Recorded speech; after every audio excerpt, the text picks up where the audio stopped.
dari rumah sakit tentunya selama ini memang sudah bahu-membahu dengan pemerintah untuk membantu program melewati masa-masa pandemi ini ya dalam merawat pasien-pasien COVID. Terus terang, jadi pemeriksaan PCR itu bagian dari pemeriksaan untuk pasien tadinya yang dirawat di isolasi. Jadi kami itu pemeriksaan PCR ini merupakan bagian paket dari pasien-pasien yang akan dirawat di isolasi.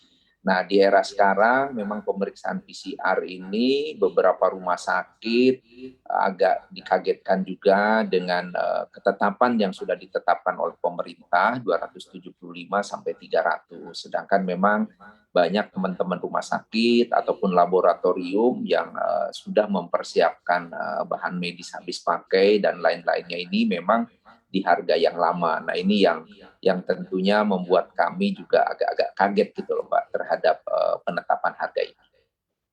Oke, Pak Ihsan, disebutkan oleh pemerintah bahwa penurunan ini dilakukan setelah Kementerian Kesehatan dan juga BPKP ini melakukan audit ya kepada komponen, alat, kemudian juga jasa untuk RT-PCR ataupun juga untuk rapid test PCR. Nah, kemudian seperti apa Pak menurut Anda?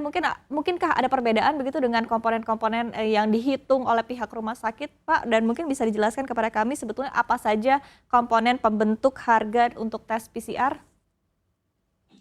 Ya, memang untuk pembentuk harga ini pada awalnya rumah sakit memang berinvestasi untuk fasilitas tempatnya ya.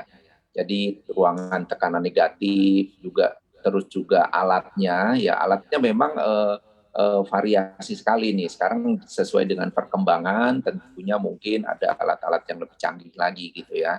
Terus juga kami ada reagen, ada VTM, terus juga ada eh, apa namanya eh, tenaga kerjanya di situ, terus juga ada pelindung dirinya di situ. Nah, ini pembentuk harganya seperti itu.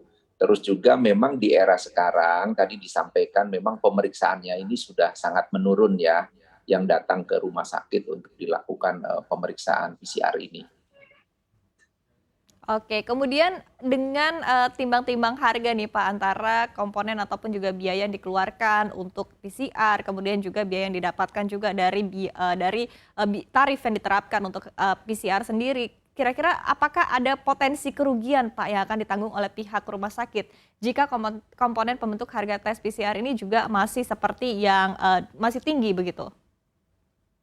Ya, kami berharap dari teman-teman di rumah sakit tentunya ada standarisasi untuk mutu reagen ini gitu ya, supaya memang kami di rumah sakit juga terbantu dengan mendapatkan reagen-reagen yang harganya ekonomis tapi dengan mutu yang bagus gitu loh. Nah, ini kami berharap pemerintah ini bisa membantu kami misalnya itu masuk ke dalam e-katalog sehingga kami di rumah sakit tentunya bisa mengikuti nih untuk mencapai di harga 300. Jadi harapan kami ya ada bantuan lah dari pemerintah untuk penetapan harga ini.